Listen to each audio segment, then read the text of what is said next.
बिस्मिल्लाहिर्रहमानिर्रहीम, अस्सलाम वालेकुम नाजरीन। मैं हूं बाबर हयात और आप देख रहे हैं 24/7 उर्दू न्यूज़ पर। होम एक्सपेंस के ताबन से बाबर हयात शो। नाजरीन, एशिया कप 2023 के हवाले से आज इंतहाई अहम इजलास हो रहा है। कहाँ पर? बहरीन में। और इस इजलास के हवाले से जो ताज़ा तरीन अपडेट आ रही हैं, पाकिस्तान में क्या एशिया कप होने जा रहा है या नहीं होने जा रहा, और अगर पाकिस्तान में नहीं हो रहा तो कहां होने जा रहा है। कुछ वेन्यूज भी सामने आ रहे हैं। भारत की जानिब से एशिया कप को लेकर के जवाब सामने आ गया है। भारत ने इस हवाले से क्या जवाब दिया है, मुकम्मल अपडेट आपको आज के इस प्रोग्राम में देने जा रहा हूं। ये हमारी एक्सक्लूसिव स्टोरी है। इसके अलावा हम बात करेंगे जनाब के मोहम्मद आमिर और इमाद वसीम की पाकिस्तान टीम में वापसी के हवाले से कुछ खबरें आ रही हैं। इनमें क्या हकीकत है, क्या पस मंजर है, इसके हवाले से भी आपको मैं आज के इस प्रोग्राम में अपडेट करने जा रहा हूं। और इसके अलावा पाकिस्तान सुपर लीग की जो कमेंट्री पैनल है उसका ऐलान कर दिया गया। कुछ एक्साइटिंग नाम उसमें सामने आ रहे हैं, वो भी उस पर भी आपको अपडेट करूंगा। लेकिन आगे बढ़ने से पहले आपसे गुजारिश कि अगर आप हमारे नए व्यूअर हैं तो प्लीज़ हमारे इस चैनल को जल्दी से कर दीजिएगा सब्सक्राइब और बेल आइकन को पुश करना मत भूलिएगा। मुझे फॉलो कीजिए इंस्टाग्राम पे @बाबर हयात शो और हमारे पेज को फेसबुक पे लाइक कर लीजिएगा। तो जनाब, सबसे पहले तो हम शाहीन शाह अफरीदी को जिंदगी के एक नए सफर के आगाज की भरपूर मुबारकबाद देते हैं और दुआ करते हैं कि अल्लाह पाक उनके लिए ये ताल्लुक जो है वो बरकतों का बायस बने, नेमतों का बायस बने और अल्लाह पाक उनको दुनिया और आखिरत में और ज़्यादा तरक्कियां अता करे। मेरी बहुत सारी दुआएं शाहीन अफरीदी के साथ हैं। ये अलग बात कि शाहीन अफरीदी खासे नाराज़ नज़र आ रहे हैं क्योंकि उनकी जो प्राइवेट लाइफ है उसको जो है वो सोशल मीडिया पे शेयर किया जा रहा है। यानी उनकी मिसेस जो हैं, अहलिया जो हैं, उसकी तस्वीरें, कुछ फैमिली की तस्वीरें जो हैं उसको सोशल मीडिया पे शेयर किया जा रहा है, जिस पे वो खासे नाराज़ हैं कि जनाब ये मेरा पर्सनल मामला है। मैंने रिक्वेस्ट भी की थी कि हमारे इस मामले को जो है वो दूर रखा जाए और मेरी मिसेस जो है उनकी जो पिक्चर्स हैं उसको शेयर ना किया जाए। लेकिन उसके बावजूद आपको पता है कि पाकिस्तानी कौम तो जो है वो उसको तो मौका चाहिए कोई ना कोई वायरल होने का। तो वायरल होने के लिए ये कुछ भी कर सकते हैं भाइयों। जैसे कि आपको पता है कि इससे पहले भी जो है वो बहुत सारे मामलात में ऐसी चीज़ें हुई हैं कि जिस पे जो आपके कंट्रोल में नहीं होती और लोग आपको वायरल कर देते हैं। लेकिन मैं एक बात करूँगा, आज जो शाहिद आफरीदी ने अपनी बेटी की और शाहीन शाह अफरीदी की शादी की मुबारकबाद देते हुए जो तस्वीर शेयर की है, देखिए मुझे तो उस पर भी एतराज़ है जिसमें वो अपनी मिसेस को, ये अलग बात वो पर्दे में है, लेकिन जो वो कर रहे हैं मिसेस के साथ, मेरे ख्याल में ये तो पब्लिकली तो नहीं होना चाहिए। मतलब ये जो इस तरह की फोटोग्राफी होती है आजकल, आपको पता है फ़ोटो सेशंस होते हैं, ये तो मुझे इंतहाई फजूल किस्म की चीज़ लगती है। और मतलब मुझे तो बहुत अफसोस होता है कि जब लोग ये सब कुछ कर रहे हैं। बहरहाल हर बंदे की अपनी एक सोच है, अप्रोच है, लेकिन मैं इसको ठीक नहीं समझता। मेरे ख्याल में ये बहुत बुरी चीज़ है। आप अपनी पर्सनल लाइफ को जब लोगों के सामने लेकर के आते हैं तो मुझे तो बहुत बुरा लगता है। बहरहाल ये अब वो नाराज़ हो रहे हैं एक तरफ लोगों पे और दूसरी तरफ उनके अपने ससुर साहब जो हैं उन्होंने एक तस्वीर शेयर की है जिस पे मुझे तो खासा एतराज़ है। पता नहीं आप लोगों को एतराज़ होगा या नहीं होगा। बहरहाल फिर भी हम उनको मुबारकबाद देते हैं और उम्मीद करते हैं कि उनकी ये शादी जो है वो उनके लिए खुशकिस्मत साबित होगी। आपको पता है कि बीवी जो है वो उसका आना भी आपकी तकदीर में बेहतरी ला सकता है। वो अपनी, ज़ाहिरी बात है, अपनी तकदीर साथ लेके आती है। तो जब आपके साथ मिलती है तो ऑब्वियसली उसके असरात आपकी ज़िंदगी के ऊपर बड़े पॉजिटिव भी पड़ते हैं और बाज़ औक़ात खुदा न खास्ता उसके नेगेटिव असरात भी होते हैं। ये एक नेचुरल तकदीर का मामला है। बहरहाल हमारी दुआएं शाहीन शाह अफरीदी के साथ मौजूद हैं। इंशाअल्लाह उम्मीद करते हैं कि उनका क्रिकेटिंग कैरियर भी इससे बेहतर होगा।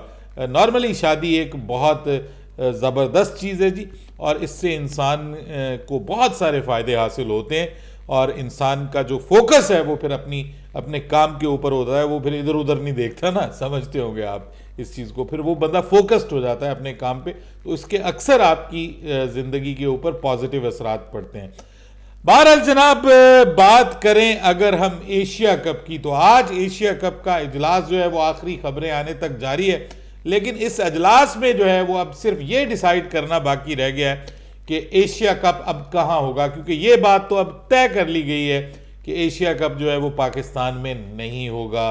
पाकिस्तान के क्रिकेट फैंस के लिए ये एक हार्ट ब्रेकिंग न्यूज़ है कि एशिया कप हम से जो है वो हमें महरूम किया जा रहा है, पाकिस्तान के क्रिकेट फैंस को, पाकिस्तान के स्टेडियम्स को। और उसकी बुनियादी वजह यह है कि भारत की जो गवर्नमेंट है वो अपनी टीम को पाकिस्तान का दौरा करने की इजाज़त नहीं दे रही, जो कि इंतहाई अफसोसनाक बात है, इंतहाई अफसोसनाक बात है। और मैं कहता हूँ काबिल मजम्मत भी है।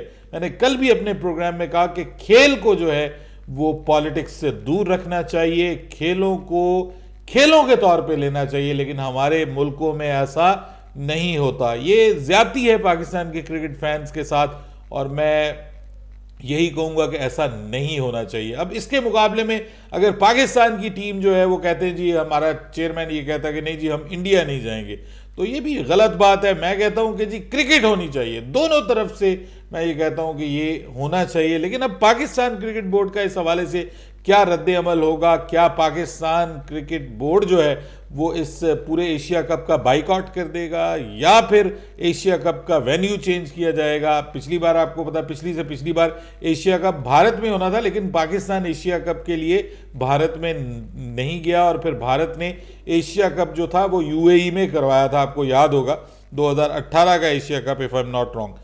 और अब ये पाकिस्तान अगर जो है वो एशिया कप को होस्ट कर रहा है तो होस्ट पाकिस्तान ही करेगा।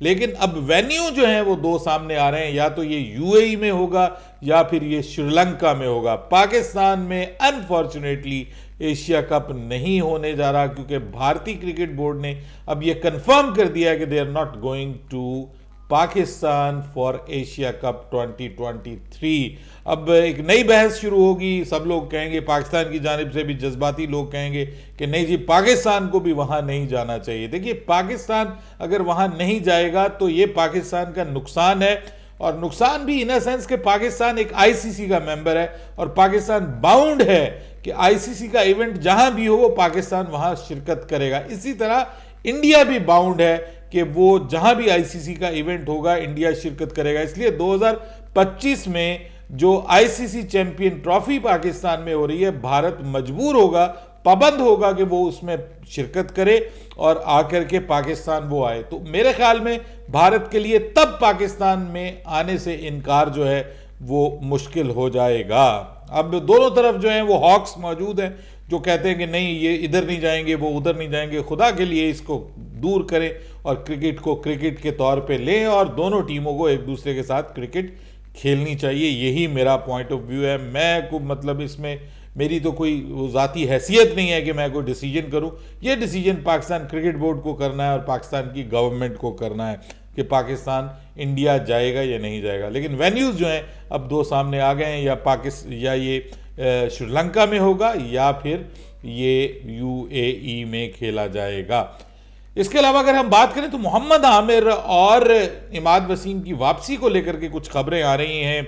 ज़राए बता रहे हैं कि कामरान अकमल और हारून रशीद के दरमियान मीटिंग्स हुई हैं, कुछ आपस में गपशप हुई है और उसमें कुछ डिस्कशन भी हुई है, और डिस्कशन में ये भी ज़ेरे गौर आया है कि पाकिस्तान में किन खिलाड़ियों की वापसी ज़रूरी है, और उसमें इमाद वसीम और मोहम्मद आमिर के नामों के ऊपर बाकायदा गौर किया गया है। और अफगानिस्तान की सीरीज़ में मोहम्मद आमिर और इमाद वसीम वापस आ सकते हैं, ये ऐसा पॉसिबल है। इसके ऊपर अभी बुनियादी डिस्कशन हुई है, लेकिन all depends upon captain and coaches as well. आपको पता है हमारा कप्तान भी खासा मजबूत है, तो कप्तान ने भी ये देखना है कि क्या वो इमाद वसीम को टीम में एक्सेप्ट करता है, क्या वो मोहम्मद आमिर को टीम में एक्सेप्ट करता है। सो ये चीज़ें बहुत इंपॉर्टेंट हैं, ये देखना पड़ेगा कप्तान को कि ये मतलब कि वो इनको एक्सेप्ट करते हैं या नहीं करते। अदरवाइज फिर वही बात होगी कि आप शान मसूद को भिजवा देंगे और शान मसूद जो है वो उनको आप वाइस कैप्टन बना देंगे, लेकिन उनको नहीं खिलाया जाएगा तो आप क्या कर लेंगे। इसी तरह अब आप इनको टीम का हिस्सा बना देंगे और उसके बाद फिर इनको बाहर बिठा दिया जाएगा, और बाहर बिठाने के बाद फिर ये दिल गिरफ्ता होंगे और कहेंगे कि जी हमारी जगह बनती थी, हमें जो है वो शामिल नहीं किया गया। तो ये जो मामलात हैं इनके ऊपर गौर करने की ज़रूरत है। कुछ बाबर आजम को भी थोड़ा सा इस हवाले से सोचने की ज़रूरत है, थोड़ा अपने जहन को वसी करने की ज़रूरत है। पाकिस्तान सुपर लीग के कमेंटेटर्स के नाम सामने आ गए हैं। जो 3 बड़े नाम इंटरनेशनल फिगर्स के हैं उनमें मार्क बुचर हैं, निक नाइट हैं और डैनी मॉरिसन है। अभी तक ये 3 बड़े नाम सामने आए हैं और इसके अलावा जो है वो एरन हॉलैंड का नाम सामने आया है और नेडो एक नाम उनका सामने आया है। सो ये 5 नाम सामने आए हैं। और पाकिस्तान के कमेंटेटर्स की बात करें तो उनमें जो है वो नाम सामने आ रहा है उरूज मुमताज़ का, ज़ैनब अब्बास प्रेजेंटर होंगी, इसके अलावा बाजिद खान और वक़ार यूनुस जो हैं वो नज़र आएंगे हमें कमेंट्री करते हुए। जहाँ तक बात रमीज़ राजा की है तो रमीज़ राजा इस बार भी बहुत मुश्किल लग रहा है कि वो हिस्सा बन सके पाकिस्तान सुपर लीग का। अपनी राय दीजिएगा कमेंट सेक्शन में। बाबर हयात को इजाज़त दीजिएगा। अल्लाह हाफिज़।